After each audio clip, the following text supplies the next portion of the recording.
My name is Victoria Langston, 40 years old, and I'm the chief marketing strategist for a media conglomerate in Dallas. My life used to be defined by two words: stable and peaceful. At least, that's what I believed for the past 13 years, since the day I married Mason. We moved into the suburban neighborhood of Willow Glen last summer, after a year of me working relentlessly to earn a promotion. Willow Glen was the kind of community designed for picture-perfect families. Tree-lined streets, manicured lawns, and waist-high white fences that looked like they came straight out of a real estate brochure. People here always smiled when they crossed paths at the mailbox, sometimes exchanged pretty little pastries or handwritten holiday cards, but no one asked too much about each other's personal life. That exact, just enough friendliness made me feel at ease. I thought it would be the perfect place to begin a new chapter. Across the street lived a couple who looked like they had stepped out of a lifestyle magazine, Rachel and Dean Carter. She was an interior designer, always dressed in neutral-toned dresses, her soft curls perfectly in place. Dean, with his signature half-smile, was a luxury real estate agent, charming and effortlessly attentive. On our first day, they greeted us with a bottle of red wine and a box of almond cookies neatly packaged. I used to think it was a thoughtful gesture. Now I know. It was just part of a polished act. My marriage to Mason had always been seen by friends as ideal: two successful professionals living in a modern two-story gray house, mowing the lawn together on weekends and reserving a table once a month at our favorite Italian spot downtown. But behind that polished surface was a truth I never questioned. Mason was the man I loved, and I was the only woman in his heart. If someone had asked me whether I was happy, I would have nodded. Not the mechanical kind, but a firm certainty from deep inside. But trust, I've learned, isn't something you place once and forget. It needs validation, and sometimes what you uncover isn't a truth you're ready to face. I had grown used to Mason occasionally leaving town on short notice or getting home late after strategy meetings with the engineering team. I never doubted the times he said, "The guys invited me out to golf," because I thought I was the understanding wife, not controlling, not intrusive. I didn't check his phone or question why he missed dinner. I chose to believe. To believe in what we'd built over more than a decade. Until one Monday morning, when I walked downstairs to the kitchen, the coffee machine was still warm and Mason's phone sat on the counter, screen glowing with a message that popped up clearly. "Miss you. Dean's in Chicago for 3 days. Can you come over tonight?" I froze. For 5 full seconds the world I knew shattered into fragments. And the name on the screen? None other than Rachel. No warning, no obvious signs. Or maybe I trusted too much. One single message, and the marriage I had once proudly stood behind turned brutally fake. I don't know how long I stood there. I just remember my hand shaking so hard I nearly dropped the ceramic mug I was holding. All I could hear in my mind was one thing, ringing like metal striking metal. The person who betrayed me lives right across the street. I didn't scream, I didn't cry, I didn't smash anything. There was just a heavy silence in my chest. And then I started calculating. Every move. I picked up the phone, my palm ice cold. The message on the screen still glowing like a blade slicing straight through the trust I had built over the last 10 years. I opened the message thread and watched my world crumble, line by line. There were hundreds of texts between Mason and Rachel. Not just "I miss you" or "want to hold you tonight," but selfies in the car, subtle conversations about Dean being out of town, and private jokes I'd never understand. This was intimacy that didn't exist between neighbors. One message from 2 weeks ago stopped me cold. "Your pillow still smells like my perfume from the other night. Victoria didn't even notice." My stomach twisted. Like being punched from the inside. I couldn't breathe. Not from heartbreak, but from disgust. That pillow was mine. Mason came downstairs a few minutes later, hair still damp, shirt half buttoned. He looked surprised to see me standing there, his phone in my hand. "You're up early," he said with a smile, trying to sound casual. But when he saw my eyes fixed on the screen, the smile disappeared. I slowly placed the phone on the table. "Mason," I said, my voice unfamiliar, as if it belonged to someone else. "You left your phone and forgot to delete your messages." He froze. For a moment I saw fear flash across the face of the man who once promised never to hurt me. Vic, let me explain. He reached toward me, but I stepped back, as if he were coated in oil. Explain what? That you've been sneaking around with Rachel, the woman who lives 10 steps from our front door, for 8 months? That you were sneaking off to hotel rooms while I was busting my back hitting KPIs to keep up with the mortgage? It's not what you think. I never meant for it to go that far. Ugh. So it was an accident. You tripped and fell into her bed? I laughed, the sound sharp enough to slice the air, sharp enough to surprise even me. Mason lowered his head. She came on to me. I was weak. I know I messed up, but I love you, Vic. You're the one I want to build a life with. I clenched my fists to keep from shaking. You love me. You love me, but you went into her house every time Dean was away and I wasn't home? And the worst part? You brought her here. Into this house. The house I cook for you in every night. You slept with her in our bed. He didn't answer, and that silence was all the confirmation I needed. I walked to the front door, opened a shoe cabinet and pulled out my work bag. I'm going to the office. When I come back, I don't want to see you here. You can't do that. This is my house too. Turned to him, looked him dead in the eyes. Good. Then you have 2 options. 1, leave temporarily and give me space to think. Or 2, I call Dean Carter right now and tell him everything, every message, every photo, and trust me, Dean won't be handling this politely. Mason went pale. Victoria, you wouldn't. You really think I won't? I cut him off, my stare unwavering. You've been underestimating the woman sleeping beside you for over a decade. I left him standing, frozen in the kitchen, and walked out of the house with my head held high. But inside me a storm was beginning to churn. I didn't know exactly what I'd do next. I only knew one thing. This time, I wasn't forgiving. And I wasn't staying silent. My life had just shattered, but those broken pieces, I would use them to cut every tie to the man who betrayed me. If Rachel thought she could trample over me and walk away like nothing happened, she was about to learn what it means to cross a woman who seemed quiet, but was never weak. I left the office early that day. My mind couldn't focus, not even with a major marketing plan awaiting my approval. I sent an email to my assistant citing health reasons, then drove straight to a small cafe on the east side of the city, where I always met the one person I trusted above all else, my sister, Julia. Julia is 6 years younger than me, a legal consultant for a health insurance firm, razor sharp and never one to believe in romantic coincidences. When I texted, need to meet, urgent, about Mason and the neighbor across the street, she replied with just 3 words, 15 minutes tops. We met in a quiet corner of the cafe. Julia didn't ask pointless questions. I told her everything. Every text, every detail of the betrayal. Her eyes grew colder as I spoke. When I was done, she exhaled sharply and pulled out her phone. You have screenshots of the messages? I nodded, opened the secret photo album I'd created just hours earlier, and handed it to her. He's a complete idiot, she muttered. Using his personal number, texting like it's nothing. Didn't even delete the history. This is more than enough to work with.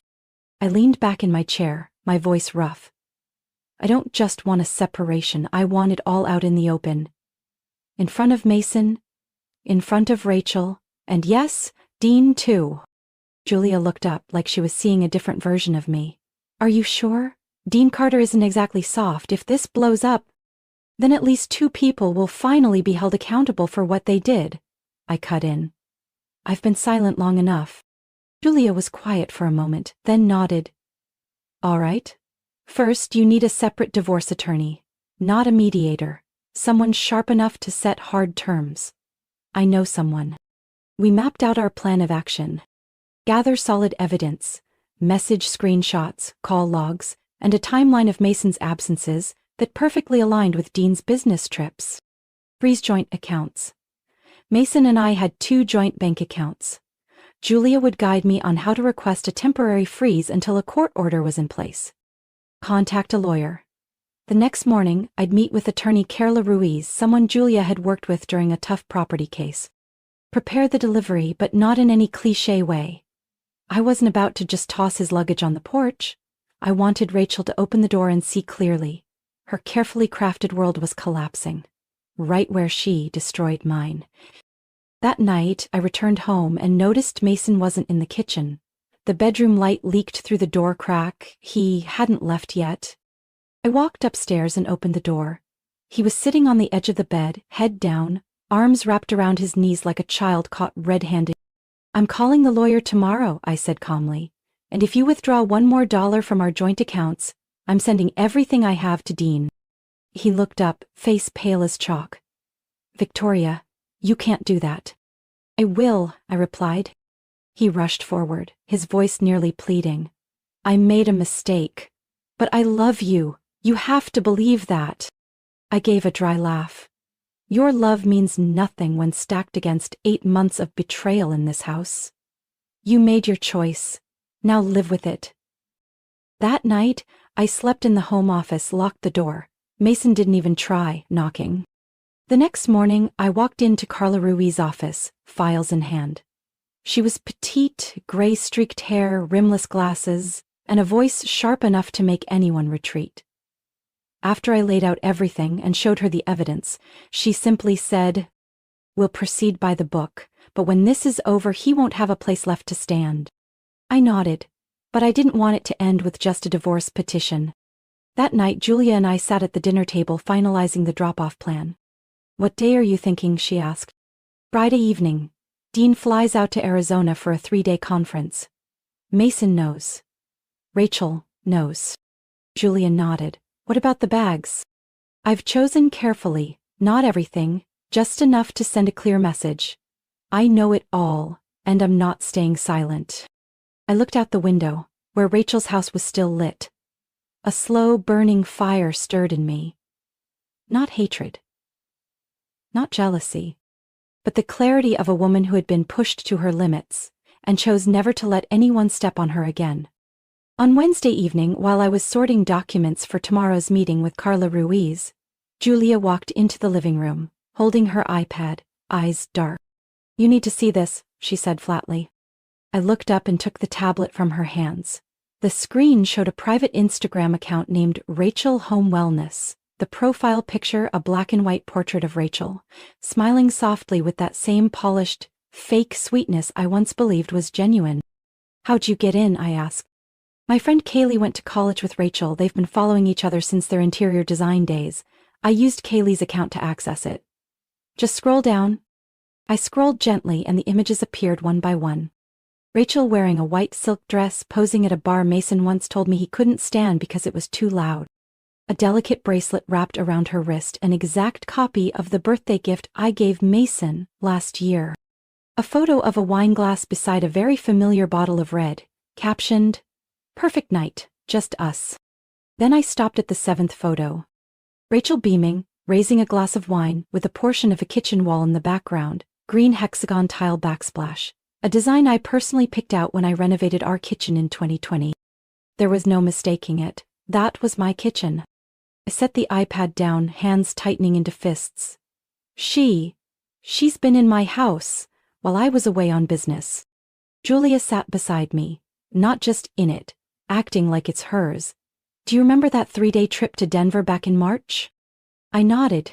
Mason had insisted I go, said if you want the promotion you need to show up. I was touched then, thinking he supported my career. Turns out, he just needed me gone. "There's more?" I asked, my voice cold, so cold it startled even me. Julia nodded, swiped to the next photo. Rachel in an oversized denim button-up holding a coffee mug. I didn't need to look closely. It was Mason's old sleep shirt.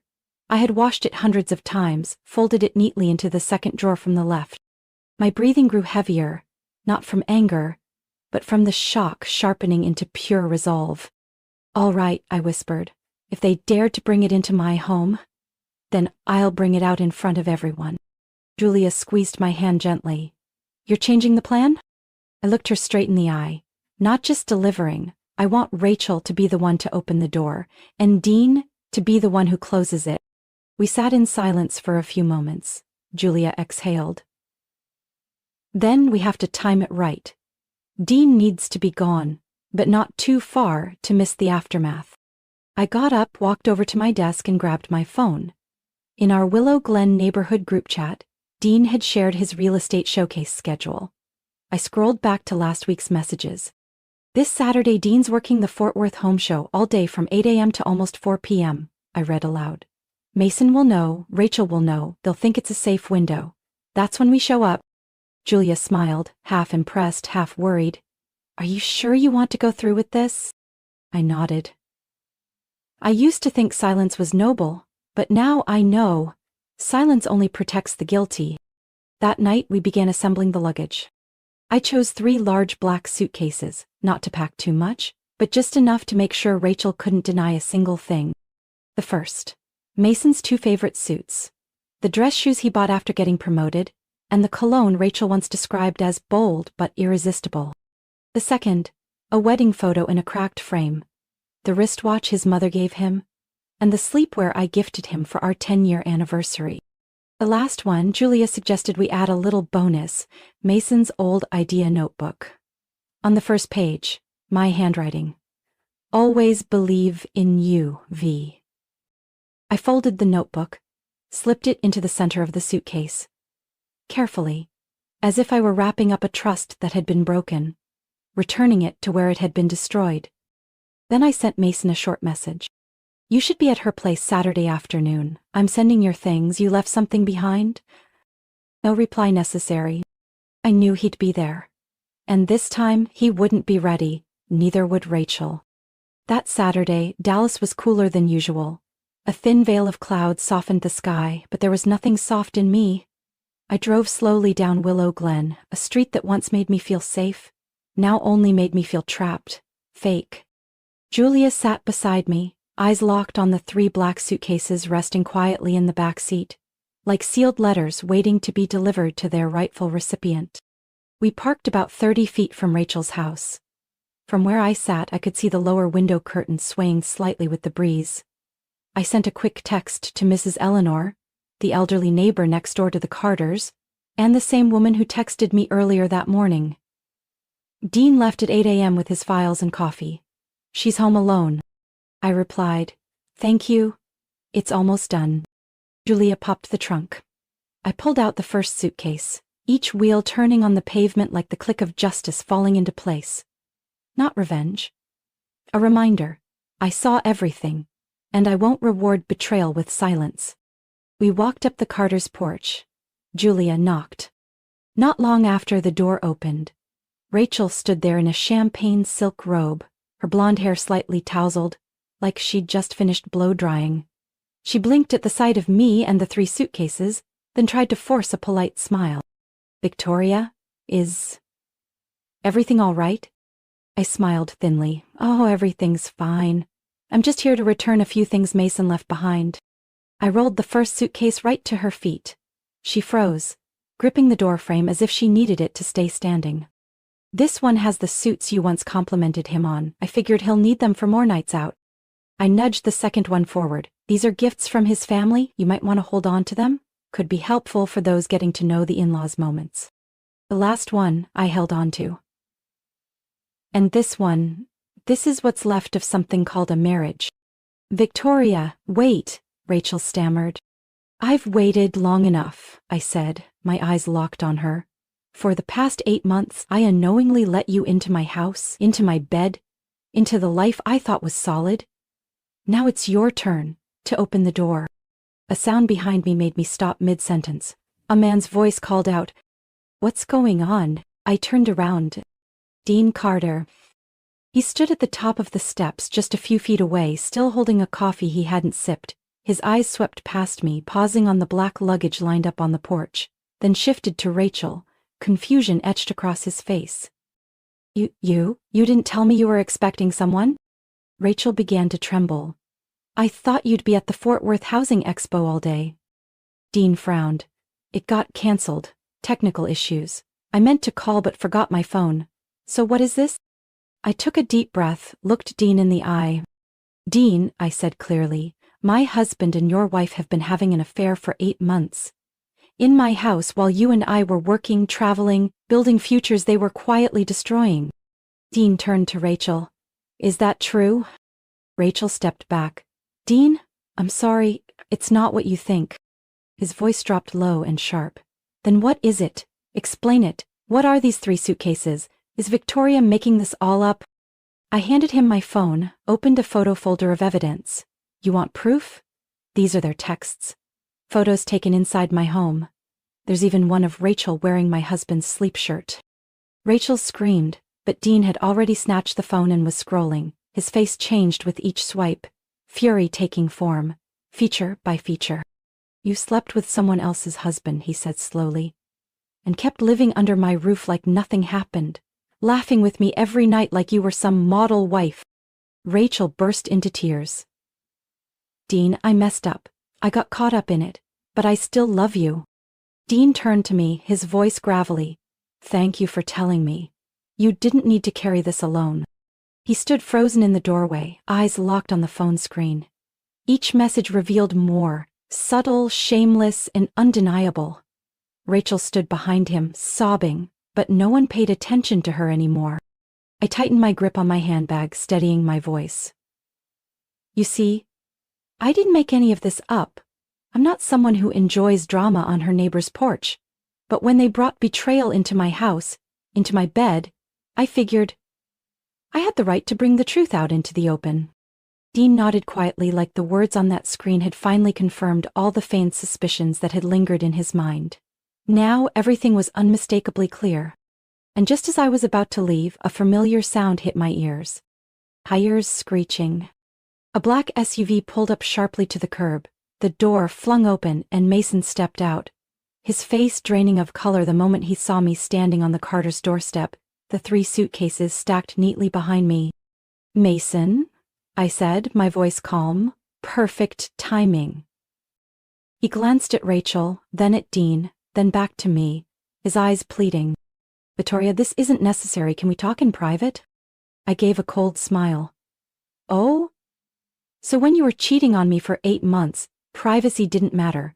But now that I'm telling the truth, suddenly it's not necessary? Mason stepped closer, his voice softening, more urgent. I know I screwed up. I was planning to end things with Rachel, but you don't have to do this in front of the whole neighborhood. I inhaled deeply, then turned to Dean.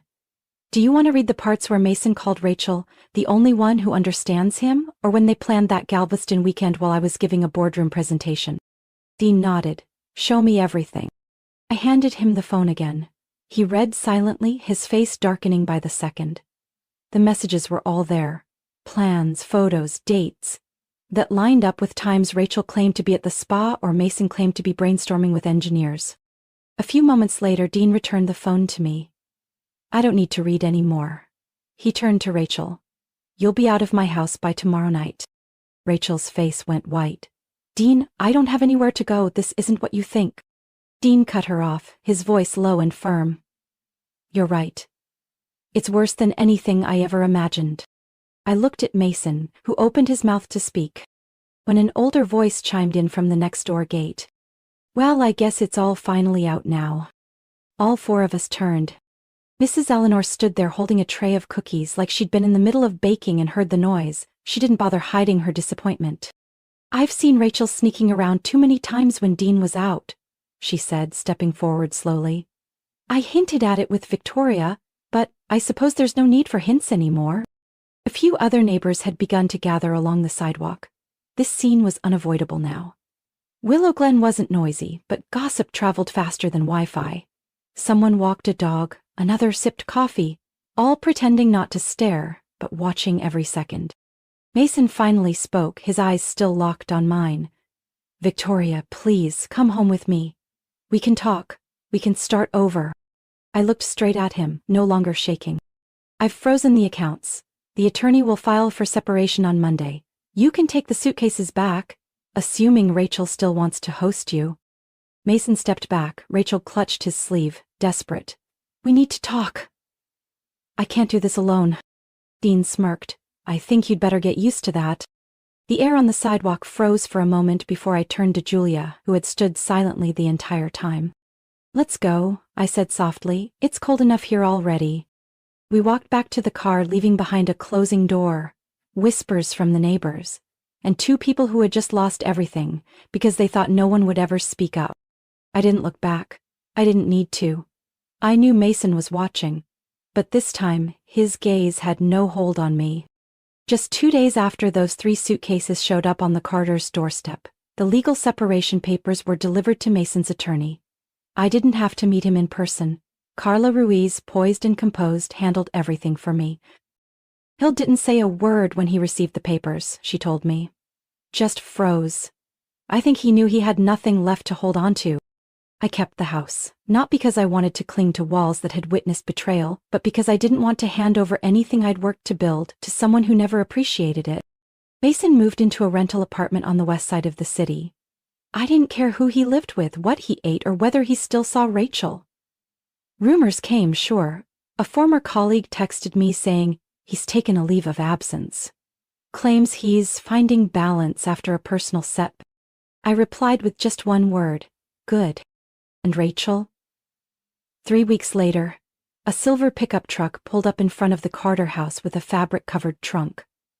Mrs. Eleanor, sipping tea on her porch, texted me calmly, "Rachel's gone. Michigan plates." Dean never left Willow Glen. He sold their old house and rented another one in the same neighborhood, quieter, more private. One day, while I was trimming the front hedge, he passed by, paused, then walked up. "I'm sorry for everything you had to go through," he said. I nodded. "Thank you for not denying the truth.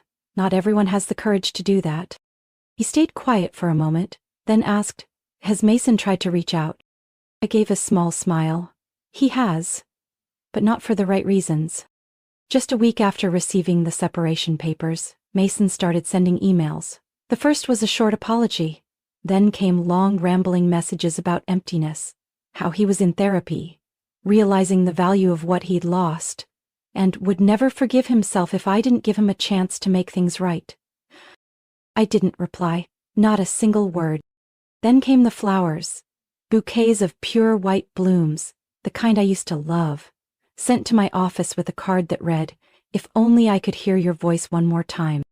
I left them all at reception. The girls at the company took them home, placed them around the office. As for me, I didn't need the scent of deception lingering in my workspace. Carla once asked, "Do you want to include financial terms in the divorce agreement? You clearly have the upper hand." I shook my head. "I just want to walk away clean, no more ties." She nodded, saying nothing. Some things silence honors more deeply than words. As rumors began to fade, Willow Glen returning to its peaceful facade, I started living a different life. No rush, no frantic attempts to fill the void, just living for myself. I changed the curtains, repainted the kitchen, got rid of every item Mason had chosen. Each small update was like a quiet ending to something I once thought was permanent. Julia still visited me every week. She was the first to help me believe I could come through this without being crushed. One day, as we had lunch in the backyard, she smirked. "You know, if there ever comes a time when you feel okay again, Dean doesn't seem to be seeing anyone yet." I smiled. "I haven't thought about that, but I'm not afraid anymore." Exactly. I wasn't afraid. Not of betrayal, not of pitiful looks, not of being alone. Because I had stood in front of my entire neighborhood with my pain laid bare. And I didn't fall apart. One late March afternoon, as the sunlight began to fade over the rooftops of Willow Glen, I got a message from Dean. "I'm flying out to Santa Fe next week for a work trip. On the way back, I'm stopping in Colorado for a few days. Quiet place, clean air, no drama, no familiar SUVs parked outside your window. You in?" I stared at the message, then chuckled. He always had a way of speaking gently without dodging the truth. "If you promise I don't have to listen to country music the whole ride, I'll consider it," I replied. He texted back instantly, "Deal.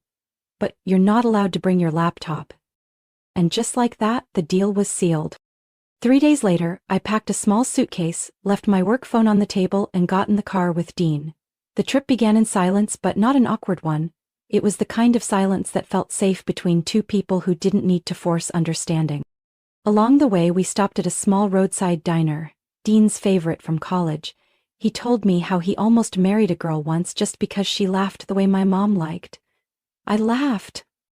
It had been a long time since I laughed without weight behind it. When we arrived in Colorado, dusk had just settled in. Dean rented a small cabin by the edge of the forest. No traffic sounds, no city noise, just the rustle of wind and the scent of pine in the air. No Wi-Fi, he said, handing me the key. Intentional. I didn't argue. I opened the door, set down my bag, and looked out at the woods beyond. In that moment, I realized I hadn't thought about Mason once that day. Not because I'd tried to forget, but because he no longer had a place in my mind. We stayed for 3 days, morning hikes, quiet reading in the afternoon, firewood and hot cocoa at night. Dean never asked about the emails I didn't answer from Mason, never brought up the luggage delivery scene. He was just there. With me. A silent companion demanding nothing, judging nothing. On the last night, as we sat on the cabin steps watching the fire fade, Dean said softly, "Do you ever think, if we hadn't been betrayed, we might never have truly understood ourselves?" I turned to look at him. His face glowed faintly in the fading embers. Not sad, not bitter, just a man who had once been broken, now piecing himself back together with quiet strength. "I don't know," I answered. "I just know I no longer want to be the woman who tries to save something dead just because she's afraid to start over." Dean nodded. He didn't need to say anything more. When we returned to Dallas, spring had taken hold. Trees in the neighborhood were budding, as if untouched by everything that had happened here. I stepped back into my house, into a kitchen newly painted in soft olive green. I set down my bag and looked around. The sense of unfamiliarity was gone. This was my home now, not the remnants of an old marriage. Mason still sent emails. I didn't open them. I didn't need more apologies. I didn't need a final conversation, a handshake, or a tear. I chose to let go by simply not holding on, and that was enough. The next morning, as I watered the plants on the balcony, Mrs. Eleanor stood by the fence, holding a cup of tea. "Was Colorado as beautiful as they say?" she asked, her eyes twinkling. I smiled. "It was, but not because of the view. It's where I learned how to breathe again." She nodded, as if she'd known all along. The story isn't over, but the pain has stepped aside, and in the space it left behind, I've begun planting something new. From self-respect, from silence more powerful than any speech, and from a friendship still undefined, but warm enough to keep me from ever feeling lost again. The first morning back in routine after the Colorado trip, I woke not from an alarm, but from the tapping of birds on the roof and sunlight spilling through the new cream curtains. No jarring dreams, no weight in my chest, just peace, clear and strangely quiet. I walked into the kitchen and brewed a cup of chamomile tea. The mug I held wasn't one of the old matching set Mason picked out. I'd replaced everything in the house, not out of anger but because I wanted my surroundings to reflect exactly who I was becoming. A woman who had survived betrayal but wasn't defined by it. I still remember the day I shut the door behind Mason. There were no tears, no yelling, just a choice. That I wouldn't let a weak man drag me down with his cruelty. Someone once asked me why I didn't go public with everything, didn't destroy Rachel's career or humiliate them both. I simply answered because I don't need to become them to prove I'm stronger. I chose to return everything with sharp silence, with a deliberate retreat, and with a plan for myself, to rebuild my life from the inside out, from rubble to strength. Dean is my friend now, a companion with no pressure, no rush. We have quiet morning coffees, evening dog walks, and random grocery trips just to split a chocolate bar. We don't define it. We both know. What we need isn't new love to fill a void, it's safe presence. Once, while Julia and I sat on the balcony watching the neighbor's cat curl up on a rooftop, she asked, "If you could go back, would you change anything?" I thought for a long time. "No," I said. "I wouldn't want to live it again, but I wouldn't erase it either.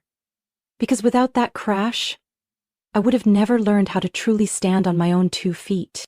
I used to think betrayal was the end. But really, it was just a jolt that woke me from the long dream of a dream that love held together by one-sided sacrifice was enough. It's not. Real love doesn't require you to abandon yourself to hold on to someone else. Now every morning I wake up, I no longer think of the past as a scar but as skin that's healed. I don't romanticize what was, I don't wear I'm fine like a badge to earn admiration. I simply live in rhythm with my own heartbeat, slow, honest, and whole. I draw the curtains closed, pour another sip of tea, and step out onto the porch. The seasons are shifting, and I no longer look back, because everything that matters is ahead of me. Victoria's story reminds us that sometimes, the most brutal betrayal becomes the doorway to our greatest transformation. In real life, we can't control what others do, but we can choose how we respond. Instead of retaliating with pain, rebuild with dignity and peace. Healing doesn't need to be loud, just steady. And sometimes, silence and stepping away are the clearest answers for those who once underestimated your worth. What do you think of Victoria's journey? What would you have done in her shoes? Share your thoughts below, and don't forget to follow the channel for more heartfelt, powerful stories about family and life.